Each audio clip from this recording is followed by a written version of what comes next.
Y'all, Aiyima reached out to me and asked me to review one of their little Class D amplifiers. And so I told them, go ahead, send me one. Well, what they sent me was the Aiyima A08 Pro. And we're gonna get into this little guy. We're gonna turn it on, power it up, and I'll show you just what this little thing will really do.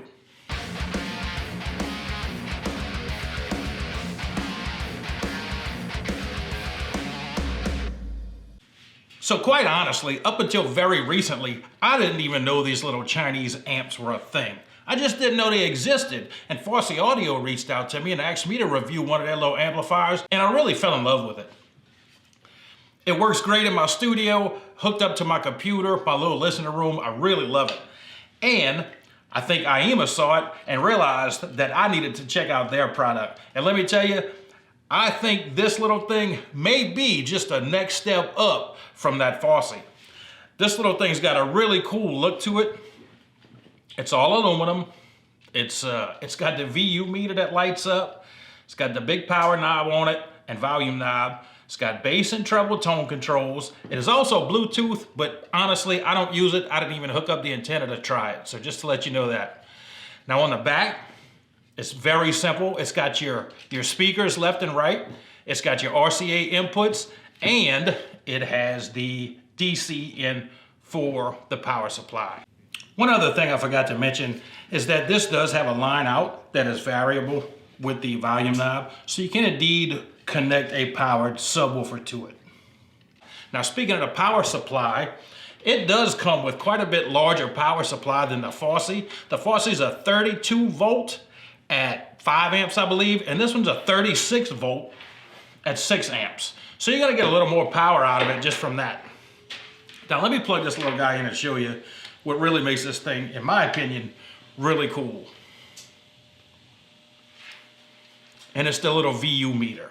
Now honestly, I think just one little VU meter probably isn't worth a whole lot on this amp, but watching it jump around, I think is really cool. Now this little amp, if you go online and you look it up with the power supply, it's about $129, or you can get it without the power supply for like $90. So these little things are really hard to beat. So what we're gonna do now, I'm gonna go ahead and hook it up in my studio here, and we're gonna test it on my little two Serwin Vegas. I say little, my two Serwin Vega towers, 10-inch towers. And I know this thing's gonna sound really good. Let's go check it out. In my office, I use my computer to listen to music while I'm in here doing things. And I've been using the little Fosse BT 20 amp Pro.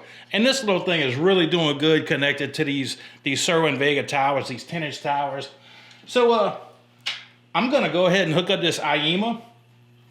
Now the Aiyima, they claim with the provided power supply, 36 volts, 6 amps at 8 ohms, which my speakers are 8 ohms, they're claiming 85 watts of power and 100 watts of peak power, and I certainly believe it. They claim a top rated power of 300 watts, but that's with a 48 volt 10 amp power supply, which this obviously is not, and that's at 4 ohms. Now, will you truly get that out of it? I don't know, and I'm not real concerned about it as long as it sounds good. So let's go ahead and hook this thing up. It's gonna be really simple. We're gonna just plug it in temporarily here. Now, I may permanently hook it up here in a little bit, but what I want to show you is for near field sound, that these little things are perfect. And as you can see, I'll show you the difference between the Fosse and the Aiyima. They are really very close in size. I just happen to like the little meter. I think it gives it kind of a vintage look, and I like it. So we're gonna hook up our speakers real quick, and banana plugs make this so easy, guys. I'll have a link to these cables and everything that I'm using here in the description, including the amplifier. But we'll hook up the left and right speakers real quick. We'll hook up the RCA jacks coming from the television, and then we hook up the power, make sure it's off. All right, so the volume knob turns it on and off. It is indeed off. So I'm gonna crank it on and I'm gonna crank it up. You'll see the little meter lit up. Can you see that? I really think that's neat. We got it hooked up. I'm gonna go ahead and turn on this non-licensed song on YouTube. Let's check it out. Let's see how good this thing sounds.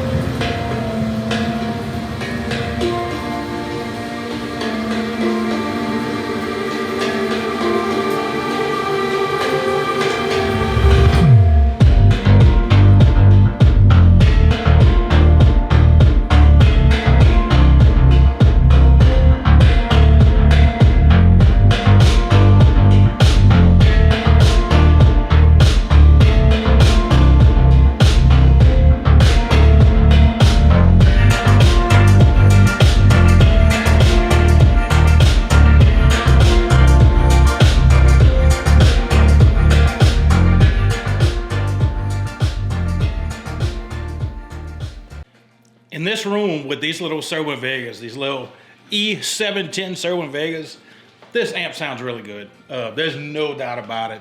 It's driving these 10-inch speakers. It's pumping. It's putting out a lot of sound. Now, I've heard several people say that these are really good amps for near field listening, which is exactly what I'm doing. I'm only about 3 feet away from each one of these towers, and they sound great. Now, my living room, on the other hand, is a pretty large room. It's 17 by 25. It's a big room, and I have 2 XL15 Sherwin Vegas in there. Yes, I'm a fan of Sherwin Vegas. I like them. A lot of people don't, but hey, that's okay. We're all different. Let's go hook this little guy up to those 2 15-inch Sherwin Vega towers in my living room and see what they'll do. Listen, I realize nobody in their right mind is gonna hook up a little $120 amp to their home theater system, to some big 15-inch Sherwin Vega towers. I'm not under that impression at all. But I've heard, like I said, that these things are for a near field listening experience. At 85 to 100 watts peak, these things should be able to drive these Sherwin Vegas just fine, and we're gonna see exactly how good it sounds. Now, I've got them hooked up to a Crown XLS right now. We're just gonna disconnect that and hook up this little amp real quick. All right, let's turn this little guy on. Let me go find that same song we were just listening to. I've got the little Aiyima hooked up to my big ass television and my big ass speakers. Got the same song on. We're gonna turn it on, crank it up, and this room is really harsh. There's a lot of echo in this room. But we should get a good idea how it sounds. Let's go ahead.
This little thing is impressive. Now, I'm not naive enough to believe that anybody's actually gonna go hook this up to their TV system and watch movies with this thing nonstop with some big tower speakers. But I think we just proved you could, and it really sounded pretty good. I was highly impressed by it. Now, to power your computer speakers or a smaller TV with some smaller towers, this is absolutely a fine way to go. If you're a younger person on a tighter budget, there is no reason you can't hook this up to your television in your medium-sized living room and enjoy a movie night or enjoy just listening to some music. these little things really do sound good. Now, in my opinion, I think this one sounds a bit warmer than the Fosio. I think it's got a little deeper bass to it. In fact, when I had it hooked to my living room TV, I had to turn the bass down quite a bit on my Onkyo to actually get the highs and the bass sounding, sounding pretty balanced without overdriving the bass. But this little thing really did sound good. I'm really impressed with it. Guys, I'm gonna have a link in the description. Go check it out. For the price, these little Chinese amps are really hard to beat. I really love the little meter on this one. I think it's really cool. I think it looks good. And till next time, I'll see y'all on Everyday Man.